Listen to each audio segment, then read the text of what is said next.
کہ وہ چیزیں اور وہ کتابیں جو تصوف کی حقیقت بیان کرنے کے لیے لکھی گئی ہیں وہی اس باب میں زیر بحث آنی چاہیے۔ تصوف اب وہ ہے، ہر وہ آدمی جو اس سے اپنے آپ کو غیر متعلق کرنا چاہتا ہے اس کو پھر یہ نام نہیں لینا چاہیے، اس لیے کہ اس کی تعبیر کی کوئی حقیقت نہیں۔ یہ ایسے ہی ہے کہ میں نبی صلی اللہ علیہ وسلم کے دین کی طرف اپنے آپ کو نسبت دوں اور اس کے بعد جو دین قرآن میں سنت میں بیان ہوا ہے بلکہ ماخذی کے بارے میں کوئی دوسری رائے اختیار کر رہا ہوں، پھر کہوں کہ دین اصل میں وہ ہے جو میں بیان کر رہا ہوں۔ ظاہر بات ہے کہ اسلام کے بارے میں جب کوئی رائے قائم کی جائے گی تو میری رائے کو میری رائے کی حیثیت سے دیکھا جائے گا۔ جب میں کہوں گا کہ میں اسلام کا لمبردار ہوں تو اسلام کے بارے میں نقد کرتے ہوئے یا اس کی تحسین کرتے ہوئے جو چیز زیر بحث آئے گی وہ قرآن و سنت، اس کے مستند ترین ماخذ وہ ہیں۔ میں نے یہی معاملہ تصوف کا بھی ہے، اس کے علمی مطالعے کے دوران میں یہ بات واضح ہو جاتی ہے کہ اس کے مستند ترین ماخذ کیا ہے۔ میں یہ عرض کرتا ہوں کہ میں نے یہ ابتدا میں کہا کہ قرآن مجید کا علمی مطالعہ کرنے کے بعد اور تصوف سے اس قدیم تعلق کے بعد پھر اس کو بہت نقد و نظر کے ساتھ پڑھنے کے بعد میں اس نتیجے پر پہنچا کہ وہ دین جو اللہ کے پیغمبر محمد صلی اللہ علیہ وسلم نے پیش کیا ہے، دین تصوف اس سے بالکل ایک مختلف اور متوازی تھی۔ میں اس نتیجے پر پہنچا، تو میں جب اس نتیجے پر پہنچا تو میں نے دین کو جاننے کے لیے جن ماخذ پر اپنی بات کی بنیاد رکھی وہ حاضر اور ماضی کے اشخاص نہیں بلکہ قرآن و سنت، اور میں نے تصوف کے معاملے میں حقیقت کو جاننے کے لیے جن چیزوں پر بنیاد رکھی وہ یہ اکابر ہیں جن کا میں نے ذکر کر دیا ہے، اور یہی ایک دیانتدار طالب علم کے لیے صحیح طریقہ ہے۔ وہ ادھر ادھر کی چھوٹی موٹی باتوں کے اوپر اپنی بنیاد نہیں رکھتا، یعنی یہ صورت نہیں ہے کہ کوئی صاحب جو کہیں دھونی رما کے بیٹھے ہوئے تھے، چراغ جلا کے بیٹھے ہوئے تھے، ان سے کوئی الٹی سیدھی بات سن لی، یہ مسئلہ نہیں۔ اس کی پوری تاریخ ہے، اس تاریخ میں یہ لوگ ہیں جن کا میں نے ذکر کر دیا جو اس کے اساتین ہیں، ان لوگوں کی تصنیفات تالیفات میں جو چیز بیان ہوئی ہے اس کی بنیاد پر میں عرض کر رہا ہوں۔ یہ حقائق واضح طور پر جان لینے کے بعد اب ذرا ایک نظر یہ ڈالیے کہ وہ کیا چیزیں ہیں جو دین میں اصول اور اساس کی حیثیت رکھتی ہیں، ان کے بارے میں دین قرآن و سنت کی بنیاد پر کیا کہتا ہے اور ارباب تصوف کیا کہتے ہیں۔ میرا خیال یہ ہے کہ اس بات سے کوئی شخص اختلاف نہیں کرے گا کہ دین میں سب سے بڑی اور سب سے بنیادی چیز توحید ہے۔ یعنی قرآن مجید کے بارے میں اگر یہ کہا جائے کہ وہ تعلیم کس چیز کی دینے کے لیے آیا ہے اور اس چیز کو ایک لفظ میں بیان کیا جائے تو ہم کہیں گے کہ وہ توحید، اس میں تو کوئی دو رائیں ہو نہیں سکتی۔ قرآن مجید کو جس شخص نے بھی پڑھا ہے وہ یہ جانتا ہے کہ اصلاً وہ اسی کی دعوت دیتا ہے، باقی جتنی چیزیں ہیں وہ اصل میں لوازم کی حیثیت رکھتے ہیں۔ توحید ہی ہے جس کو منوانے کے لیے اللہ نے اپنے پیغمبر بھیجے ہیں، اور توحید ہی ہے جس کا ایک لازمی تقاضا آخرت، یعنی ان چیزوں کی حیثیت یہ ہے، ایک اساس اور ایک بنیاد اگر دین میں ہے تو وہ توحید ہے۔ توحید کے بارے میں ظاہر بات ہے کہ جب وہ قرآن مجید کا اصل موضوع ہے اور وہ دین کی اس کو اساس قرار دیتا ہے تو قرآن مجید نے اس کی شرح و وضاحت میں تو کوئی کمی نہیں کی ہوگی۔ قرآن مجید کو پڑھ لیجئے، اس میں بڑی تفصیل کے ساتھ اللہ تعالیٰ نے یہ بتایا کہ توحید کیا ہے، یہ بتا دیا، اور یہ بات واضح طور پر جان لیجئے کہ اس توحید کو جب اللہ کے پیغمبر نے بھی اور اللہ تعالیٰ نے بھی ہمارے لیے دو لفظوں میں بیان کیا ہے تو اس کو کلمہ طیبہ کی شکل دے دی، لا الہ الا اللہ، اشہد ان لا الہ الا اللہ، میں شہادت دیتا ہوں کہ اللہ کے سوا کوئی الہ نہیں۔ یعنی گویا یوں سمجھ لیجئے کہ اللہ ہی کو تنہا الہ ماننا یہ توحید۔ اب اللہ ہی کو تنہا الہ ماننا کیا ہے، اس کے لوازم کیا ہیں، اس کے تقاضے کیا ہیں، قرآن مجید ان کو بیان کرنے کے معاملے میں کوئی کسر اٹھا نہیں رکھتا، اور اسے اس بات پر اصرار ہے کہ توحید کی ابتدا بھی یہ ہے، توحید کی انتہا بھی یہ ہے۔ توحید کوئی ایسی چیز نہیں ہے کہ جس کے بارے میں یہ ہو کہ اس پر پردہ پڑا ہوا ہے، وہ ایک واضح حقیقت ہے۔ قرآن مجید کو اس بات پر اصرار ہے کہ اللہ کے پیغمبر اسی کی دعوت دینے کے لیے آئے ہیں، اور انہوں نے اس کو اس طرح بیان کر دیا ہے کہ اس زمین کے اوپر انسانوں پر حجت پوری کر دی ہے، کوئی ابہام اس کے بارے میں باقی نہیں رکھا۔ یہ توحید الوہیت، یعنی اللہ تعالیٰ کے سوا کوئی الہ نہیں۔ اہل تصوف بہت صاف صاف واضح طریقے پر، وہ اہل تصوف جن کا میں نے ذکر کیا ہے، وہ اکابر جن کا میں نے نام لیا ہے، یہ کہتے ہیں کہ وہ توحید جو لا الہ الا اللہ میں بیان ہوئی ہے یہ توحید کی ابتدا ہے، یہ توحید کا پہلا درجہ ہے۔ یہ تو یوں سمجھ لیجئے کہ عامت الناس کی توحید ہے، صاف کہتے ہیں عامت الناس کی توحید ہے۔ اس توحید پر اگر آدمی پہنچ گیا تو وہ شریعت کے دائرے میں آ گیا۔ اس کے بعد توحید کے مدارج ہیں جن کو غزالی نے 4 بیان کر دیا اور باقیوں نے 3، یعنی اس کو شامل کر کے مدارج بیان کر دیتے ہیں۔ وہ مدارج ہیں کہ جن میں توحید در حقیقت اپنے آخری درجے پر پہنچ کر وحدت الوجود کی صورت اختیار کر لیتی ہے۔ صاف صاف کہتے ہیں کہ توحید کا آخری مقام یہی وحدت الوجود ہے۔ وحدت الوجود ایک خاص فلسفہ ہے۔ وہ آدمی جس نے اس فلسفے کا مطالعہ کیا ہوئے جانتا ہے کہ یہ کوئی حادث چیز نہیں ہے جو ہم مسلمانوں نے اپنے ہاں پیدا کر لی ہے۔ اس کی تاریخ بڑی لمبی ہے اور بڑی پرانی ہے۔ یہ قدیم یونان میں بھی رہا ہے، پلاطینوس اس کا سب سے بڑا علمبردار رہا ہے، شنکر آچاریہ وغیرہ نے اسی کو پیش کیا ہے، رام نوج وغیرہ نے اسی کی تعلیم دی ہے، گیتا میں یہی بیان ہوا ہے، ویدوں میں سے بعض کا موضوع بھی یہی ہے، اپنشدوں میں بھی یہی بیان ہوا ہے۔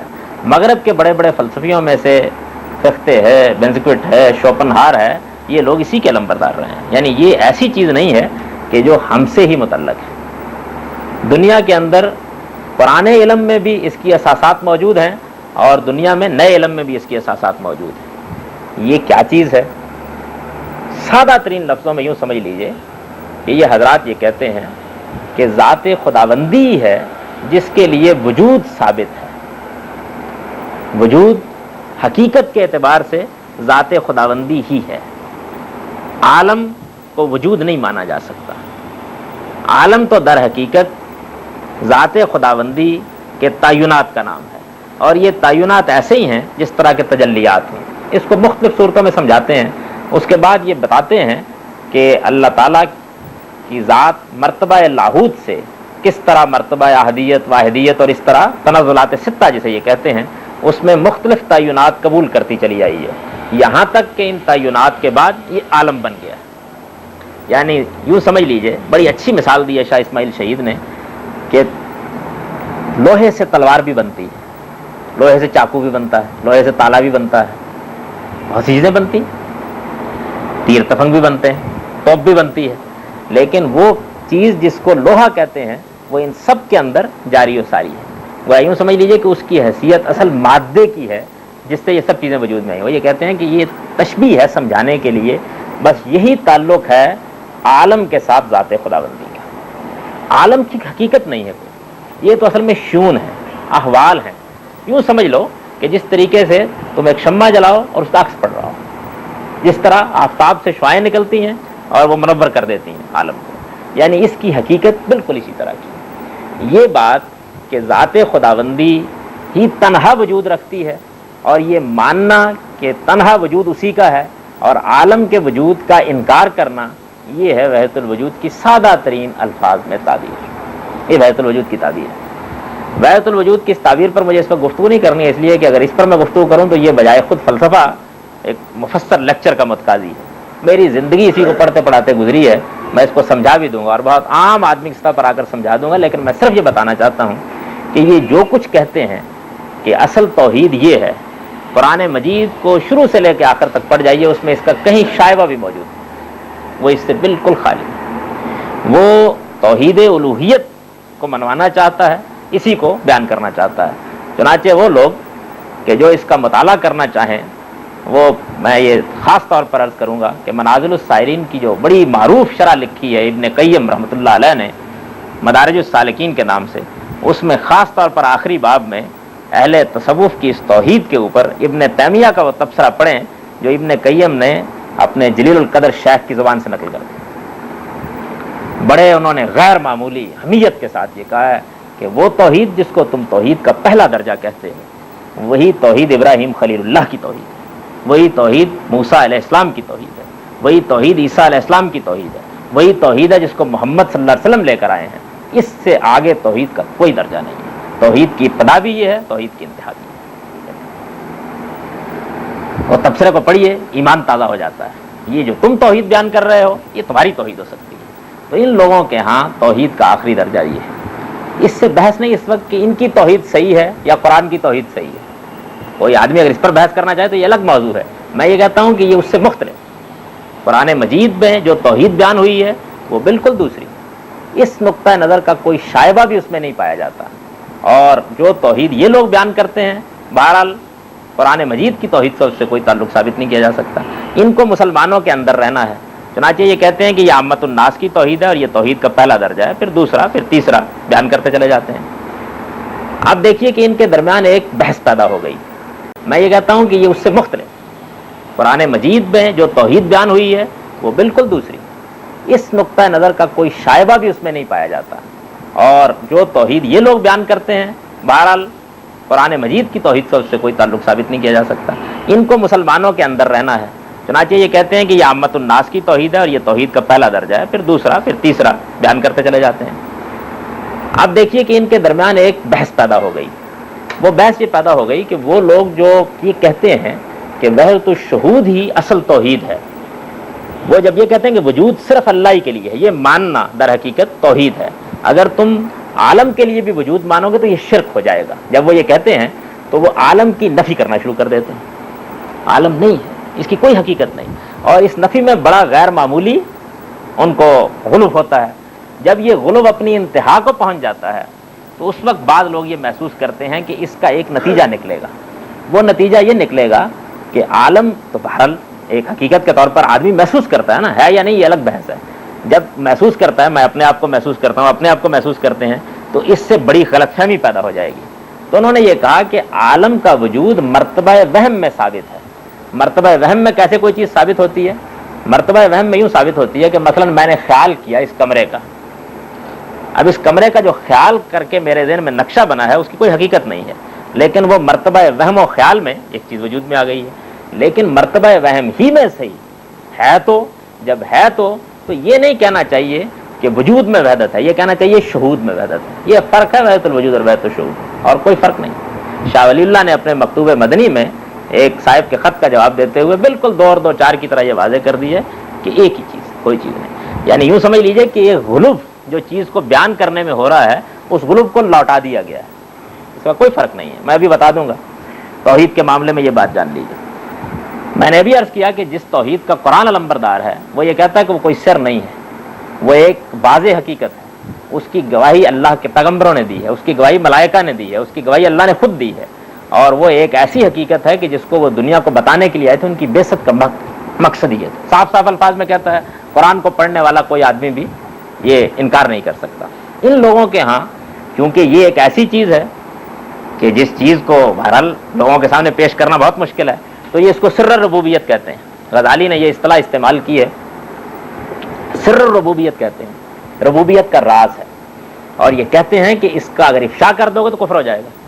یعنی پیغمبر اپنی توحید کو پہنچانے کے لیے اس طرح مکلف ہے کہ قرآن مجید ان کو خطاب کر کے کہتا ہے کہ اگر تم نے اس کو نہ پہنچایا فما بلغت رسالت، تو تم نے رسالت کی ذمہ داری ادا نہیں کی۔ بلغ ما انزل الیک فإن لم تفعل فما بلغت رسالت، یہی کہتا ہے قرآن مجید۔ لیکن ادھر صورتحال یہ ہے کہ تم نے یہ توحید بیان نہیں کرنی، اس کو واضح نہیں کرنا، یہ سر ربوبیت ہے، اس کا افشا کفر ہے۔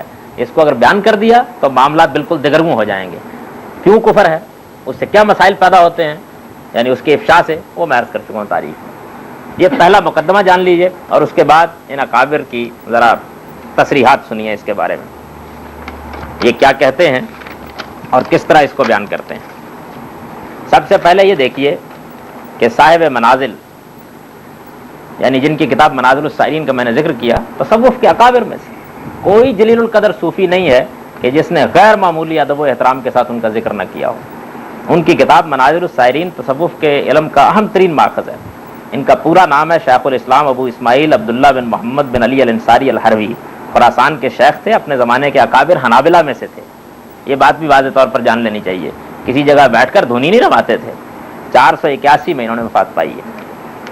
توحید کے باب میں لکھتے ہیں التوحید علی ثلاثۃ اوجہ، توحید کی 3 صورتیں۔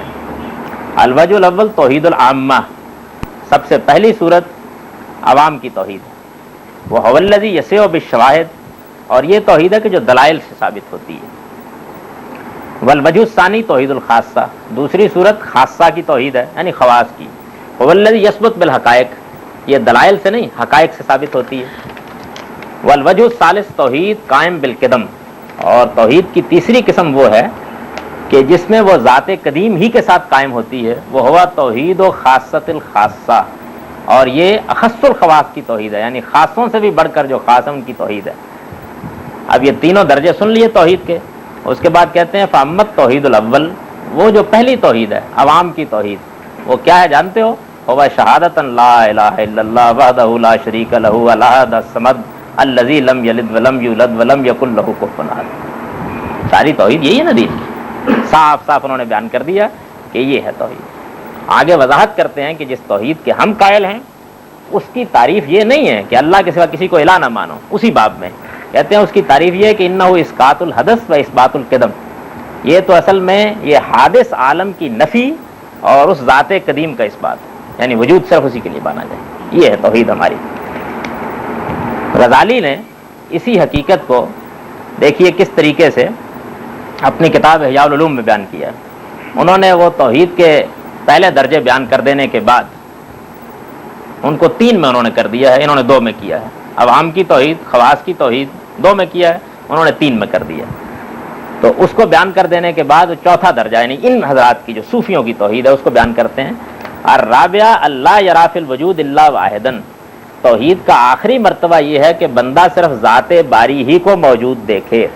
وہیا مشاہدۃ الصدیقین وتسمیہ الصوفیہ الفنا فی التوحید، یہی ہے در حقیقت جو صدیقوں کا مشاہدہ ہے، یعنی جو سب سے بڑا مرتبہ قرآن میں اہل ایمان کا بیان ہوا ہے صدیق کا، یہ ان کا مشاہدہ ہے، یعنی یہ توحید وہ ہے جس کو انہوں نے خود دیکھا ہے۔ اور صوفیہ اس کو فنا فی التوحید کہتے ہیں، لأنہ من حیث لا یرا الا واحدا فلا یرا نفسہ ایضا، اس کی وجہ کیا ہے کہ اس مرتبے میں بندہ چونکہ وجود واحد کے سوا کچھ نہیں دیکھتا، چنانچہ وہ اپنے آپ کو بھی نہیں دیکھتا۔ وَإِن لَّمْ يَرَى نَفْسَهُ لِكَوْنِهِ مُسْتَغْرَقًا بِالتَّوْحِيدِ كَانَ فَانِيًا عَن نَفْسِهِ فِي تَوْحِيدِهِ، اور جب وہ توحید میں اس استغراق کے باعث اپنے آپ کو بھی نہیں دیکھتا تو اس کی ذات اس توحید میں فنا ہو جاتی ہے۔ بمعنی انہ فنا عن رؤیت نفسہ والخلق، یعنی اس کی نوعیت یہ ہوتی ہے کہ اس مرتبے میں اس کا نفس اور مخلوق دونوں اس کی نگاہوں سے معدوم ہو جاتے ہیں۔ یہ توحید کا آخری مرتبہ ہے۔ یہ عبارت احیاء العلوم کی 4 جلد میں 240 صفحے پر بیان ہوئی ہے۔ ابو اسماعیل حروی نے اسی کے بارے میں اپنی کتاب منازل السائرین میں ایک شعر لکھا ہے، اور وہ شعر یہ ہے کہ توحید و ایاہ توحید ہو و نا تو مینت ہو لاحق، جب توحید کا یہ مرتبہ ہو جاتا ہے تو اس کی توحید در حقیقت اس کا یعنی ذات خداوندی کا آپ ہی اپنی توحید بیان کرنا ہے، دوسرا اگر اس کی توحید بیان کرنے کی بھی کوشش کرے گا تو الحاد ہو جائے گا، یہ بیان کرتے ہیں۔ اس کے بعد یہ دیکھیے کہ شیخ اکبر جنہوں نے فصوص اور فتوحات میں اپنے اس نقطہ نظر کی شرح کی ہے، اور جن کے بارے میں یہ مسئلہ نہیں ہے کہ کوئی آدمی یہ کہے کہ فلاں کیا کہتا ہے، سب صوفیہ ان کے بعد یہ کہتے ہیں کہ ہمارے سب سے بڑے شیخ مجدد نے بھی ان سے اختلاف کیا، علمی اختلاف، لیکن ان کا بڑا مرتبہ بیان کیا اپنے مکتوبات میں۔ وہ کہتے ہیں فمن رال حق کا منو ففی بیانہ فذالک العارف، بس جس نے حق کو حق سے حق میں چشم حق سے دیکھا وہی عارف ہے۔ ومن رال حق کا منہ فی بیان نفسہ ہی فذالک غیر العارف، اور جس نے حق کو حق سے حق میں دیکھا مگر بچشم خود دیکھا وہ عارف نہیں ہے۔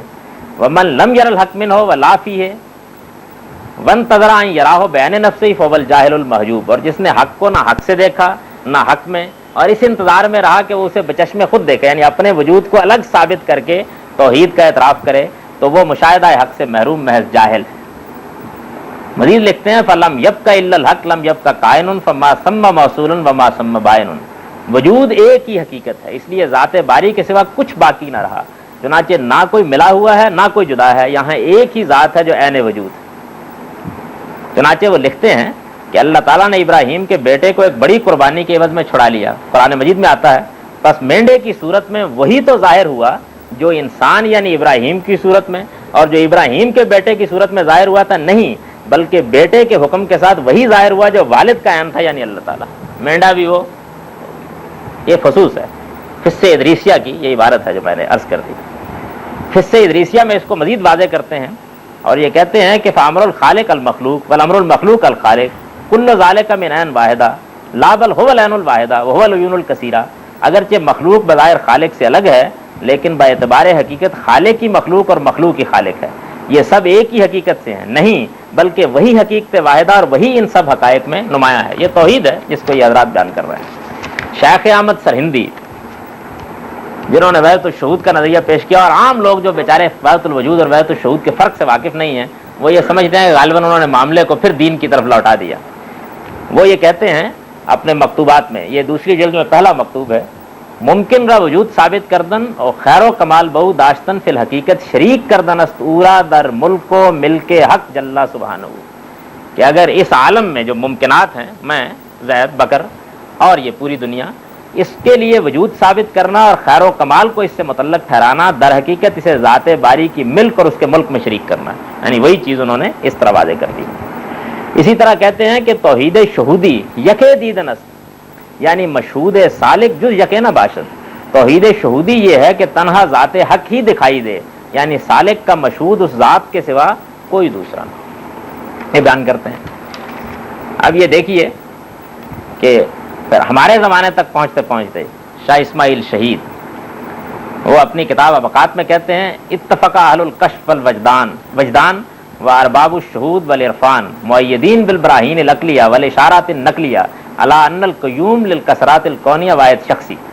وہ سب لوگ جو کشف و وجدان اور شہود و عرفان کی نعمت سے بہرہ یاب ہوئے, اس بات پر متفق ہیں کہ تمام مخلوقات کے لیے ما بہت تعین, یعنی جس سے مخلوقات وجود میں آئی ہیں, ایک ہی متعین وجود ہے, اور عقل کے دلائل اور قرآن و حدیث کے اشارات سے ان کی اسی بات کی تائید ہوتی ہے.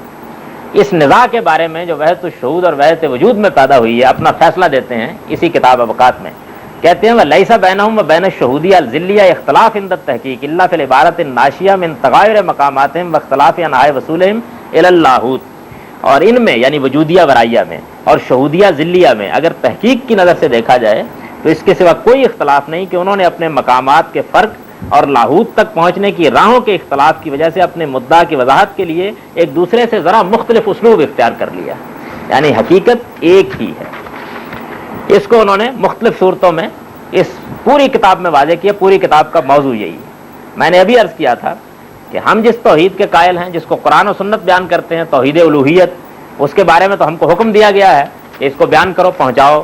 لیکن یہ حضرات کیا کہتے ہیں, صاحب منازل اپنی توحید کو بیان کرنے کے بعد اس پر تبصرہ کرتے ہیں. فرماتے ہیں فإن ذلك التوحید تزیدہ عبارت و خفان و صفت و نفور والبسط و صحبتاً. چنانچہ اس توحید کو ظاہر کیجئے تو اور چھپتی ہے, اس کی وضاحت کیجئے تو اور دور ہو جاتی ہے, اور اس کو کھولیے تو اور الجھ جاتی ہے. اچھا, اس کے بعد یہ کہتے ہیں کہ وَعَلَاهَ مِنْهُ لَاهِنَ لِلَّهِ إِسْرَارِ طَائِفَةٌ مِّن صَفْوَتِهِ وَأَخْرَسُهُ مِن نَّاتِهِ وَعَاجَزُهُ مِن بَسْطِهِ. اور یہ توحید, یہ جو ان کی توحید ہے, ذات باری کی طرف سے اس کے منتخب بندوں کی ایک جماعت تھی کہ اسرار میں کچھ ظاہر ہوئی اور اس نے انہیں اس کے بیان سے قاصر اور اس کے پھیلانے سے عاجز کر دیا. غزالی جو اپنی بات کو ذرا زیادہ واضح طور پر کہتے ہیں, وہ اسی توحید کے بارے میں یہ بیان فرماتے ہیں فعلم ان هذه غایت علوم المکاشفات واسرار هذا العلم لا يجوز ان تستر في کتاب فقط قال العارفون افشاء سر الربوبیت کفر. بس جاننا چاہیے کہ علوم مکاشفات کی اصل غایت یہی توحید ہے, اصل غایت یہی ہے, اور اس علم کے اسرار کسی کتاب میں لکھے نہیں جا سکتے, اس لیے کہ حدیث عارفہ ہے کہ سر ربوبیت کو فاش کرنا کفر ہے. یہ وہ اپنی توحید کے بارے میں ارشاد فرماتے ہیں. یہ توحید کا معاملہ ہے. توحید کے بعد دوسری چیز یہ دیکھیے کہ نبوت کے بارے میں قرآن مجید واضح طور پر یہ کہتا ہے کہ نبی صلی اللہ علیہ وسلم پر وہ ختم ہو گئے. ان کے بعد دعویٰ نبوت صرف ختم نہیں ہوا, حقیقت نبوت ختم ہو گئی. نبوت کس چیز کا نام ہے؟ نبوت وحی کا نام ہے, الہام کا نام ہے, اللہ تعالیٰ کے ساتھ براہ راست رابطے کا نام ہے, اس کا نام نبوت. نبوت کی اور کوئی تعریف نہیں ہے. یہ چیز قرآن کہتا ہے ختم ہو گئی. یہ خیال نہ کیجئے کہ میں نے یہ بات کچھ زیادہ کہہ دی. نبی صلی اللہ علیہ وسلم نے خود یہ بات واضح کر دی ہے کہ نبوت کے ختم ہونے سے مراد کیا ہے. چنانچہ بخاری کتاب التعبیر میں نبی صلی اللہ علیہ وسلم نے فرمایا ہے لم یبق من النبوہ الا المبشرات قالوا وما المبشرات قالوا قال الرؤیا الصالحہ. نبی صلی اللہ علیہ وسلم نے فرمایا نبوت میں سے صرف مبشرات باقی رہ گئے ہیں. لوگوں نے پوچھا یہ مبشرات کیا ہیں؟ نبی صلی اللہ علیہ وسلم نے فرمایا اچھا خواب. اس کے سوا کوئی اب رابطہ لامکان سے قائم کرنے کا ذریعہ باقی نہیں رہ گیا. کسی آدمی کو اچھا خواب آ جائے بس. اہل تصوف کے دین میں وہی آتی ہے, الہام ہوتا ہے, فرشتے اترتے ہیں, عالم غیب کا مشاہدہ ہوتا ہے, اور ان کے اکابر اللہ کی ہدایت وہیں سے پاتے ہیں جہاں سے جبریل امین اسے پاتے رہے. میں یہ شاعری نہیں کر رہا ہوں, سنیے. غزالی المنقذ من الضلال میں لکھتے ہیں من اول الطریق تبتدی المکاشفات والمشاہدات حتی انہم فی یقظتہم یشاہدون الملائکہ وارواح الانبیاء ویسمعون منہم اصواتا ویقتبسون منہم فوائد۔ اس راہ کے مسافروں کو یعنی تصوف کی راہ کے مسافروں کو مکاشفات و مشاہدات کی نعمت ابتدا ہی سے حاصل ہو جاتی ہے، یہاں تک کہ وہ سن لیجئے خواب نہیں بیداری کی حالت میں نبیوں کی ارواح اور فرشتوں کا مشاہدہ کرتے، ان کی آوازیں سنتے اور ان سے فائدے حاصل کرتے۔ ان کے ہاں جو آدمی اس مقام پر پہنچ جاتا ہے وہ کیا ہوتا ہے، اس کو شاہ اسماعیل شہید نے اپنی اوقات کے آخری اشارے میں بیان کیا ہے۔ فرماتے ہیں فہو وجیہ معصوم صاحب و ذوق حکیم ثم ان مما یقتضی تربیت اللہ ایاہ ان یلقی علیہ علوما نافعہ فی قیامہ بمنصبہ فہذا الالقاء یسمى تفہیما وان مما یقتضی تیقظ روحہ وعصمتہ لا یختلط بعلومہ شیء مغایر لما تلقاہ من الغیب ولذلک کانت الحکمۃ کلها مقالا یاتی کلها حقا لا یاتی الباطل من بین یدیہ ولا من خلفہ ولما كانت تفہیم من اعلی اقسامها فلا یبعد ان یسمى بالوحی الباطن۔ یہ انہوں نے شرح فرمائی، سنیے ذرا۔ فرماتے ہیں کہ ہمارے ہاں جو مقام وہبی اعلیٰ ترین مقام ہے جس پر پہنچتے ہیں لوگ، اس میں سے پہلا مقام پر جو ہستی فائز ہوتی ہے وہ ہستی کیا ہوتی ہے، یہ میں ترجمہ اس کا پڑھ رہا ہوں۔ چنانچہ یہ ہستی صاحب وجاہت، معصوم، صاحب ذوق، صاحب حکمت ہوتی ہے۔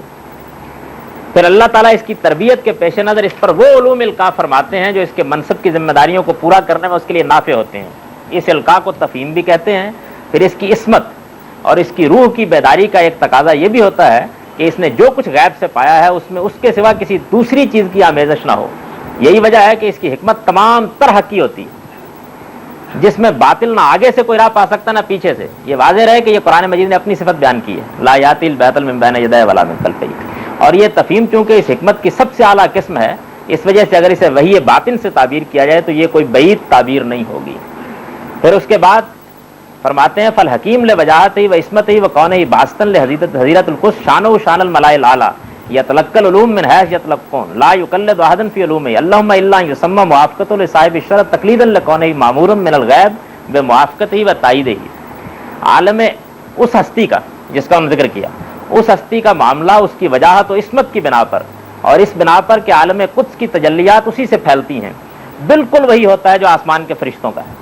یہ اپنے علوم وہیں سے حاصل کرتی ہے جہاں سے وہ حاصل کرتے ہیں، اور اس معاملے میں کسی کی مقلد نہیں ہوتی۔ خیال کریں گے غالباً ائمہ کی تقلید کی نفی ہو رہی ہے۔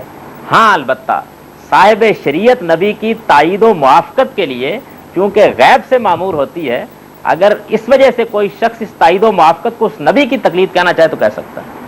یعنی نبی کی تقلید بھی اس وجہ سے نہیں کی جاتی کہ وہ نبی ہے، اس وجہ سے کہ وہ جب رابطہ کرتے ہیں آسمان سے تو وہاں سے کہا جاتا ہے کہ اپنے زمانے کے نبی کی پیروی کرتے رہو۔ یہ ہستی جب زمین پر موجود ہوتی ہے تو اس کی شان کیا ہوتی ہے، وہ لکھتے ہیں ابقات میں وَإِنَّ الْحَقَّ يَدُورُ مَعَهُ حَيْثُ دَارَ وَذَلِكَ لِعِصْمَتِهِ وَالْتِحَاقِهِ بِالْمَلَائِكَةِ الْأَعْلَىٰ فَلَيْسَ الْحَقُّ إِلَّا مَا سَطَعَ مِنْ صَدْرِهِ فَالْحَقُّ تَابِعٌ لَهُ لَا مَطْبُوعٌ۔ اس زمین کے اوپر حق تو وہ ہے نا جو قرآن و سنت میں ہے، باقی ہر چیز کے اندر باطل کی آمیزش ہو سکتی ہے، لیکن وہ کہتے ہیں اور حق جہاں یہ ہستی گھومتی ہے اس کے ساتھ ہی گھومتا رہتا ہے۔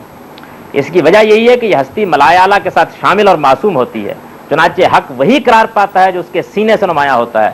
پس حق اس ہستی کے تابع ہوتا ہے، وہ حق کے تابع نہیں ہوتی، اس کا ہر قول ہر فعل وہی حق قرار پاتا ہے۔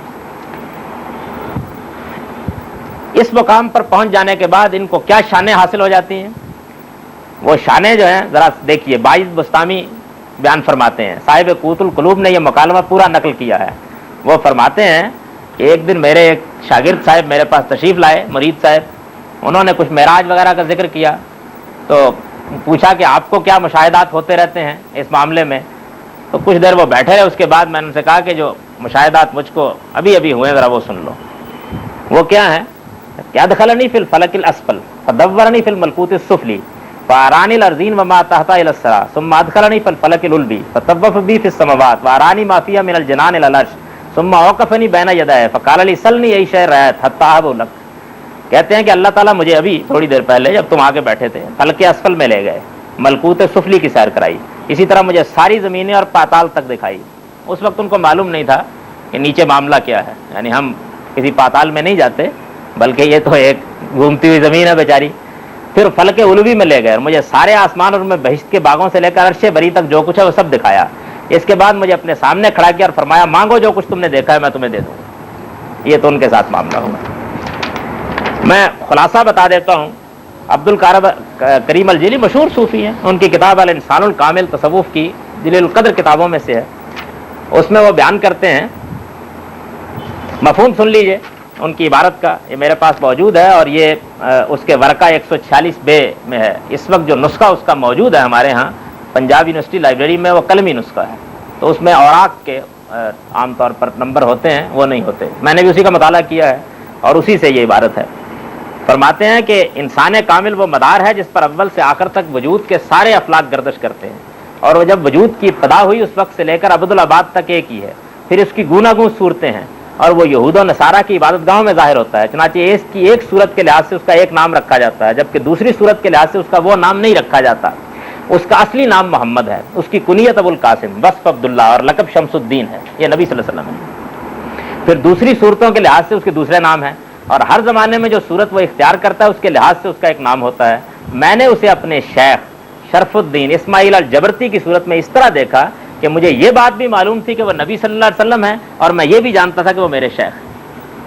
یہ وہی وحدت الوجود کی حقیقت ہے. اس کو اگر آپ اصول میں جان لیں تو باقی ساری بات واضح ہو جاتی ہے.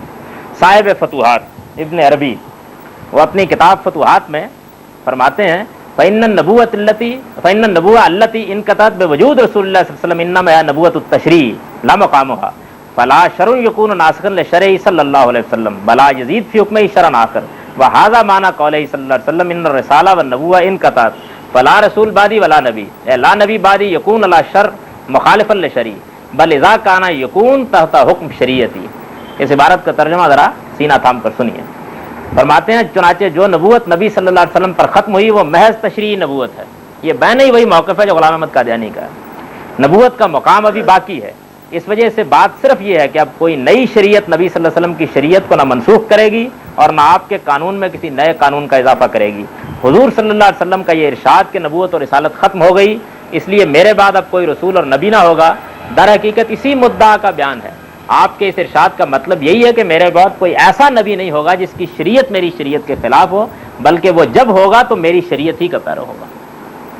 شیخ احمد سرہندی مکتوبات میں فرماتے ہیں, یہ پہلی جلد میں 260 نمبر مکتوب ہے, باعث دانست کے منصب نبوت ختم بر خاتم الرسل شدہ علیہ و علیہ الصلاۃ والتسلیمات اما از کمالات یا منصب بطریق طبیعت مطابعان اورا نصیب قابل است. جاننا چاہیے کہ منصب نبوت بے شک خاتم النبیین صلی اللہ علیہ وسلم پر ختم ہو گیا, لیکن اس منصب کے کمالات آپ کے پیرووں کو آپ کے پیرو ہی کی حیثیت سے اب بھی پورے پورے حاصل ہو سکتے ہیں. یہ کمالات کیا ہیں؟ وہی الہام, مشاہدہ غیب, فرشتوں سے ملاقاتیں. نبوت کا اور کیا کمالات, یہ پورے حاصل ہوتے. چنانچہ اسی سے عکس کیا غلام احمد قادیانی صاحب نے اپنی وہ اصطلاح کہ میں در حقیقت متبع نبی ہوں, یعنی میری حیثیت جو ہے وہ انڈیپینڈنٹ نبی کی نہیں ہے بلکہ میں بروزی ذلی اور متبع نبی, یہی شخص کی اسی مقام سے. اس مقام پر پہنچ جانے کے بعد صرف نبوت ہی نہیں, آپ ذرا یہ دیکھیے کہ وہ کیا شانیں ہیں جو حاصل ہوتی ہیں. فرماتے ہیں یہ کشاری ہے تصوف کے اساتین میں سے, اور یہ میں جو عبارت پڑھ رہا ہوں یہ ان کے رسالہ ترتیب السلوک میں, رسائل قریش کشاری معروف ہے بہت, شرط الاستاذ المرید کے عنوان سے یہ رسالہ ہے. کانا یرا جملۃ الکون یضیء بنور کانا لہ التلم یخفى من الکون علیہ شیء وکانا یرا جمیع الکون من السماء والارض رؤیۃ عیان ولکن بقلبہ. اسراء کے سالک کو یہ سارا عالم اس کے اپنے ہی نور سے روشن دکھائی دیتا ہے, یہاں تک کہ اس کی کوئی چیز اس کی نگاہوں سے چھپی نہیں رہتی. وہ آسمان سے زمین تک یہ ساری کائنات اپنی آنکھوں سے دیکھتا ہے, ہاں مگر دل کی آنکھوں سے. اور انسان کامل کے مصنف عبد الکریم وہ فرماتے ہیں کہ کل واحد من الافراد والاقطاب له التصرف في الجميع المملكات الوجوديه ويعلم كل واحد منهم ما اختلج في الليل والنهار فضلا عن لغات الطيور. وقد قال الشبلی رحمه الله تعالى لو دبت نملة سوداء على صخرة سماء في ليلة ظلماء ولا مسمع لقلت اني مخدوع وممكور به. ان افراد و اقطاب میں سے, یعنی تصوف کے جو کتب ہوتے ہیں اور فرد ہوتے ہیں, یہ ان کے خاص مناسب ہیں, میں سے ہر ایک کو پوری مملکت وجود میں تصرف حاصل ہوتا ہے. پرندوں کی بولیاں تو کیا, رات اور دن میں جو کھٹکا بھی ہوتا ہے اس سے واقف ہوتے ہیں. شیخ تصوف شبلی نے کہا ہے اگر کوئی کالی چونٹی بھی اندھیری رات میں کسی سخت پتھر پر چلتی اور میں اس کی آواز نہ سنتا تو بے شک میں یہی کہتا کہ مجھے فریب دیا گیا ہے, میں دھوکے میں رہا ہوں. یہ میرا مقام ہونا چاہیے. اس کو بھی میں سنوں. ابن عربی فرماتے ہیں کہ وہم من العلم، یہ فتوحات مکیہ میں ہے، دوسری جلد میں 7 صفحے پر. وہم من العلم بحیث اذا راى احدهم اسرى وطأة شخص علم انها وطأة سعید و شقی. ان کے علم کی یہ شان ہوتی ہے کہ ان میں سے کوئی اگر کسی شخص کا نقش قدم بھی دیکھ لے تو اسے معلوم ہو جاتا ہے کہ وہ اہل جہنم میں سے ہے یا اہل جنت میں سے. مزید فرماتے ہیں حتی یحتسبک وانت لا تراه ویمشی علی الماء وهو فی الهواء ویسیر کالحیولا قابلا للتشکیل والصور کالعالم الروحانی مثل جبریل صلی اللہ علیہ وسلم الذی کان ینزل تارۃ علی صورت دیا وقد تجلی له صلی اللہ علیہ وسلم وقد سد الآفاق وله 600 جناح. مواقع النجوم میں یہ انہوں نے لکھا ہے، یہ 65 صفحے پر. یہاں تک کہ تم اس کی آواز سنتے ہو لیکن وہ تمہیں دکھائی نہیں دیتا. یعنی صوفی وہ پانی پر چلتا اور ہوا میں اڑتا ہے اور ہیولے کی طرح ہر شکل اختیار کر لینے اور ہر صورت بدل لینے کے قابل ہو جاتا ہے. جس طرح عالم روحانی کے بارے میں ہم جانتے ہیں کہ مثال کے طور پر جبریل علیہ السلام دہیا کی صورت میں بھی آتے تھے اور نبی صلی اللہ علیہ وسلم کے سامنے وہ اس طرح بھی آئے کہ سارا افق ان سے بھرا ہوا تھا اور آپ نے دیکھا کہ ان کے 600 بازو ہیں، یعنی ہر صورت وہ تبدیل کر لیتے ہیں. مزید فرماتے ہیں مواقع النجوم میں من الصوفیہ من لا یزال عاکفا اللہ، صوفیوں میں سے وہ بھی ہیں کہ جن کی نگاہیں لوح محفوظ پر ہمیشہ لگی ہوئی ہوتی ہیں، جب ملیے پوچھ لیجئے کیا لکھا ہوا ہے وہاں. مزید اسی مواقع النجوم میں کہتے ہیں العارف والذی ینطق عن سرک وانت ساکت، عارف در حقیقت وہ ہے جو تجھ سے کچھ سنے بغیر تیرے دل کی بات تجھے بتا دے. مردان غیب میں سے اوتاد جس کو کہتے ہیں، ابدال اوتاد ان کی خاص اصطلاحیں ہیں، ان میں سے ان کے بارے میں فتوحات مکیہ میں لکھتے ہیں الواحد منہم یافظ اللہ بالمشرق وولایتہ فی والآخر المغرب والآخر الجنوب والآخر الشمال والتقسیم من الکعبہ وہؤلاء قد یعبر عنہم بالجبال لقولہ تعالی الم نجعل الارض مہادا والجبال اوتادا فإنہ بالجبال سکن مید الارض کذالک حکم ہؤلاء فی العالم حکم الجبال فی الارض. ان میں سے ایک کے ذریعے سے یعنی اوتاد میں سے اللہ تعالیٰ مشرق کی حفاظت کرتے ہیں اور اس کی ریاست اسی میں ہے. دوسرے 3 مغرب جنوب اور شمال کی حفاظت پر مامور ہیں. سمتوں کا یہ تعین بیت اللہ سے ہوتا ہے اس کو مرکز مان کر. یہی وہ اشخاص ہیں جنہیں ارشاد خداوندی قرآن میں آیا تھا نا کہ الم نجعل الارض مہادا والجبال اوتادا، کہ کیا ہم نے زمین کو گہوارہ اور پہاڑوں کو میخیں نہیں بنا دیا.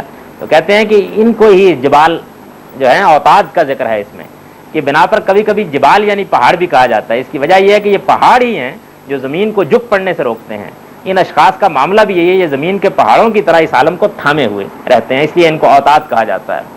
اور ہمارے امام الہند شاہ ولی اللہ اپنے بارے میں فرماتے ہیں فیوز الحرمین میں یہ مشاہدہ 44 ہے، اس میں سب انہوں نے اپنے الہامی بیان کیے ہیں. فرماتے ہیں رأیتنی فی المنام قائم الزمان انی بذالک ان اللہ اذا اراد شیئا من نظام الخیر جعلنی کالجار علی اتمام مرادہ.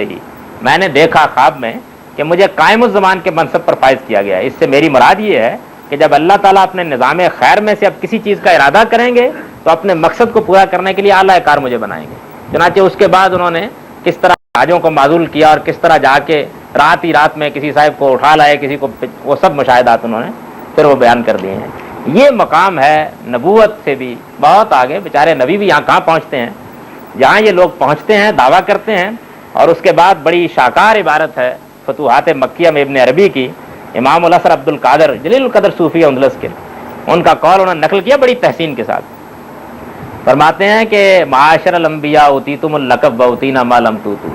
او اللہ کے نبیوں، تمہیں صرف نبی کا لقب دیا گیا، ہمیں جو کچھ دیا گیا اس کی تم کو ہوا بھی نہیں لگی. اس مقام پر پہنچ جانے کے بعد یہ حضرات پھر وہ یوں سمجھ لیجئے کہ اپنے اعلیٰ ترین مناصب کو پا لیتے ہیں. شاہ اسماعیل شہید نے ابقات میں یہ بتایا ہے کہ اس سے بھی آگے بھی کچھ مقامات ہیں، اور وہ مقامات بھی جس کو شوق ہو وہ پڑھ لے، کیونکہ اس میں بہت مغلق عبارتیں ہوتی ہیں اور ان کا مدعا اس طرح کسی عام لیکچر میں بیان کرنا ذرا مشکل تھا، تو اس وجہ سے میں نے ان کو بیان نہیں کیا. یہ مقامات وہابیہ میں پہلے مقام کی تفصیل عرض کر دی. نبوت کے بعد ظاہر بات ہے کہ تیسری سب سے بڑی چیز یہ ہے کہ دین اصل میں کیا چاہتا ہے ہم سے، اس کا نصب العین کیا ہے، وہ کیا چیز ہے، اس کی حقیقت کیا ہے. قرآن مجید سے یہ معلوم ہوتا ہے کہ دین اللہ کی عبادت ہے، اور اللہ کی عبادت کے بعد ظاہر ہے کہ جو میرا اور میرے پروردگار کا تعلق ہے وہ عبد و معبود کا تعلق ہے. میں اس کا بندہ ہوں، وہ میرا آقا ہے، اس نے مجھے بنایا، وہ میرا خالق ہے. ان حضرات کے ہاں ان کی سب چیزیں پڑھ لیجئے اور ان کے عام لوگوں کے پاس بھی بیٹھ کر دیکھ لیجئے. اصل تعلق عبد و معبود کا نہیں ہے جس تک آدمی کو پہنچنا ہے، اصل تعلق عاشق و معشوق کا. چنانچہ یہ عاشق و معشوق کا تعلق ہے جو جب جنید کے حلقے سے نکلنا شروع ہوا ہے تو جو فرد قرارداد جرم خلیفہ کے پاس پہنچی تھی اس میں یہ بھی تھا. عشق ایک بازاری لفظ ان کے بہت عام ہے، عشق الہی، یہ تعبیر بھی نہیں حضرات کی ہے. اللہ تعالیٰ کے عاشق کی حیثیت سے آدمی کو دنیا میں رہنا چاہیے. چنانچہ یہ دیکھیے کہ ان لوگوں کے ہاں موت کو وصال کہا جاتا ہے اس وجہ سے کہ وہ در حقیقت معشوق کے ساتھ ملاقات ہے, اور یہی وجہ ہے کہ معشوق کے ساتھ جب ملاقات ہوتی ہے تو شادی ہو جاتی ہے نا. تو ان حضرات کی جو تقریب منائی جاتی ہے اس کو عرس کہتے ہیں, عرس عربی میں شادی کو کہتے ہیں. یہ وجہ یہ ہے, یعنی اصل اساس ہی بالکل دوسری, عبد و معبود کا تعلق نہیں ہے بلکہ عاشق و معشوق کا تعلق ہے. اسی طرح یہ دیکھیے کہ دین کی حفاظت کے لیے اور اس کو ہر طرح کی درندازیوں سے بچانے کے لیے اللہ تعالیٰ نے اپنی کتاب قرآن مجید میں یہ اعلان کر دیا ہے کہ الیوم اکملت لکم دینکم واتممت علیکم نعمتی ورضیت لکم الاسلام دینا. میں نے یہ دین پورا کر دیا ہے, اس دن میں نے اپنی نعمت تمام کر دی ہے اور میں نے اسلام ہی کو اب دین کی حیثیت سے پسند کیا ہے. یہ حضرات یہ کہتے ہیں کہ یہ جو دین دیا گیا تھا یہ تو اصل میں شریعت تھی. طریقت اور حقیقت کو جاننے کے لیے اشغال اوراد کی ایک پوری کی پوری شریعت ہم خود تصنیف کرتے ہیں اور اس شریعت ہی کے ذریعے سے حقائق کھلتے ہیں. اس میں مراقبے ہیں, مشاغل ہیں, بہت سی چیزوں سے میں ذاتی طور پر واقف ہوں, بہت سے میں نے کیے ہیں ایک زمانے میں اور مجھے معلوم ہے کہ ان کی حقیقت کیا ہے. اس میں خاص طرح کی ضربیں بھی ہوں گی, خاص طرح کے اذکار بھی ہوں گے. یوں سمجھ لیجئے کہ پورا کا پورا پھر جو ڈھانچہ بنتا ہے ان کے دین کا عملی لحاظ سے, وہ دین تو شریعت رہ جاتا ہے. طریقت اور حقیقت کی منزلوں میں پہنچ جانے کے بعد, یہ اصطلاحیں بھی نہیں کی ہیں شریعت سے اوپر, ان پر پہنچ جانے کے بعد پھر جو ڈھانچہ بنتا ہے جس میں وہ اوراد بھی ہیں, وہ اشغال بھی ہیں, جن میں وہ مراقبے بھی ہیں, وہ چلے بھی ہیں, وہ ایک جو پوری شریعت وجود میں آتی ہے وہ دین کے آخری حتمی اصول کے تحت سر تسر شروع سے لے کے آخر تک بدعت, اس میں سے کوئی چیز نہیں ہے جس کو دینی اصول پر ثابت کیا جا سکے. دین اعلان کر چکا کہ وہ پورا ہو گیا, اس میں دین کی حیثیت سے کوئی چیز شامل نہیں ہو سکتی. اور دین کا اصل مقصد یعنی اخلاص فی اللہ, اس کے لیے یہ حضرات کہتے ہیں. ان کے ہاں پہنچنا کہاں ہے, ہم کو کہاں پہنچنا ہے؟ قرآن کہتا ہے کہ تمہاری آخری منزل اور آخری مقام یہ ہے کہ ارجع الی ربک راضیۃ مرضیہ, اپنے پروردگار کے حضور میں آ جاؤ گے تم, اور وہاں آؤ گے تو اس حال میں آؤ کہ وہ تم سے راضی ہو, تم اس سے راضی ہو. اس کا صلہ کیا ملے گا؟ میرے بندوں میں داخل ہو جاؤ, میری جنت میں داخل ہو جاؤ. یعنی وہ بندگی کا آخری مقام ہے, اس میں اور کچھ نہیں ہے. ان حضرات کی کوئی چیز اٹھا کر دیکھ لیجئے, آخری مقام مقام جمع ہے, یعنی جہاں پر تفریق مٹ جائے, وجود ایک ہو جائے اور ذات خداوندی کے ساتھ وصال ہو جائے. صاف صاف بیان کرتے ہیں. پوری منازل السائرین پڑھ لیجئے, ہر مرتبے کا آخری مقام مقام جمع جو انہوں نے بیان کر دیا. غزالی بڑی تفصیل کے ساتھ بیان کرتے ہیں کہ مقام جمع کی حقیقت کیا ہے. تو یہ یوں سمجھ لیجئے کہ میں نے یہ چیزیں تو ایسی تھیں کہ جن کی وضاحت کے لیے ضرورت تھی, باقی یہ وہ چیزیں کہ جن پر کم و بیش یہ حضرات متفق علیہ ہیں. جیسے حدیث میں متفق علیہ روایت ہوتی ہے, یہی صورت ہے اس کی. ان میں سے کوئی چیز نہیں جس کے لیے کوئی حوالہ دینے کی ضرورت ہو. جہاں جہاں بھی تصوف موجود ہے ان ساری صورتوں کے ساتھ موجود ہے. تو یہ ہے در حقیقت وہ دین تصوف کہ جو ان اکابر کی کتابوں سے بالکل واضح طریقے پر معلوم ہوتا ہے, سامنے آتا ہے. میں نے تقابل کر کے یہ بتا دیا ہے کہ وہ دین جو قرآن و سنت میں بیان ہوا ہے, خود فیصلہ کر لیجئے کہ اس سے اس کا کوئی تعلق نہیں. وہ دوسرا دین ہے, یہ ایک دوسرا دین ہے. اور یہ جو میں نے اختلافات معین کیے ہیں یہ فرعی نہیں ہے, یعنی یہ نہیں ہے کہ رفع یدین کرنے نہ کرنے کا اختلاف, یہ نہیں ہے, یہ اصول کے اختلافات ہیں. اب اصول کی بنیاد پر اگر ایک چیز دوسری ہے تو پھر اس کو ادھر نہیں لایا جا سکتا. البتہ انہوں نے کیا ہے, انہوں نے کیا یہ ہے کہ یہ پہلے تو پلاطینوس کے ہاں اگر موجود تھے یا شنکراچاریہ کے ہاں موجود تھے یا اپنشدوں کے زمانے میں موجود تھے, تب تو جو تعبیر اختیار کرتے. جب مسلمانوں میں پیدا ہوئے تو محمد صلی اللہ علیہ وسلم کی شخصیت اور قرآن معمولی چیز نہیں, اب اس کے اندر رہنا تھا. چنانچہ انہوں نے یہ قرار دیا کہ ظاہر میں شریعت کی پوری پابندی ہونی چاہیے. ان اچھے لوگوں نے ظاہر میں شریعت کی پوری پابندی ہونی, اگرچہ یہ پہلی منزل ہے, اور ظاہر میں وہی توحید بھی بیان ہونی چاہیے. شاہ اسماعیل شہید نے تقویت الایمان میں بہت واضح طریقے پر بیان کرنے کی صحیح کی اپنے اسلوب میں یہ بیان. اس کے بیان کر دینے کے نتیجے میں بالکل محفوظ ہو گیا یہ دین. کیوں؟ ظاہر سے دیکھیے تو معلوم ہوگا کہ زہد اور ورع میں بڑے بڑے ہوئے ہیں, باطن میں دیکھیے تو وہ یہ ہے جو میں نے آپ حضرات کے سامنے اپنے نقطہ نظر کے مطابق بیان کر دیا ہے. یہ سب کچھ اب ریکارڈ پر ہے, میں اس کو لکھ بھی چکا ہوں اپنے ہی مضمون کے اندر سے, میں نے وہ سب چیزیں بیان کی. ابھی کچھ چیزیں باقی ہیں, انشاءاللہ چھپ بھی جائے گا, تو اس کے بعد اس کو پڑھنے سمجھنے میں بہت سے لوگوں کو آسانی ہو جائے گی. بہرحال خاتمہ کلام کے طور پر یہ عرض کر دیتا ہوں کہ جس طرح میں نے ابتدا میں یہ کہا تھا کہ دین تصوف میں نے آنکھ کھولی تھی, میں نے اس پر دودھ کے دانت توڑے تھے, میں نے اسی کو سب سے پہلے پڑھا تھا. یہی میرے روز و شب کا مشغلہ تھا. مجھے اس سے غیر معمولی محبت تھی. میں اس سے اپنے ایک زمانے میں بہت متاثر رہا ہوں. اس لیے میں نے اگر اس پر نقد کی ہے تو اپنی ایک محبوب چیز پر نقد کی ہے اور یہ بتایا ہے کہ اس کی حقیقت کیا ہے. مجھے اس کے بارے میں کبھی کوئی تعصب نہیں تھا, مجھے تو تعصب اس کے ساتھ تھا. قرآن و سنت کی روشنی میں اس تعصب کو مجھے توڑنا پڑا ہے بڑی محنت کرنے کے بعد, اور میں نے یہ صحیح کی ہے کہ میں آپ حضرات کے سامنے بھی اس کی حقیقت جس طرح کے میں سمجھتا ہوں بیان کر دوں. میری رائے غلط ہو سکتی ہے, میرا تجزیہ غلط ہو سکتا ہے, میں بہرحال پیغمبر نہیں ہوں, ایک عام انسان ہوں. دلائل کے ساتھ اپنی بات میں نے کہہ دی ہے. بات معقول لگے مان لیجئے, نہ معقول لگے تو بہرحال اللہ تعالیٰ کے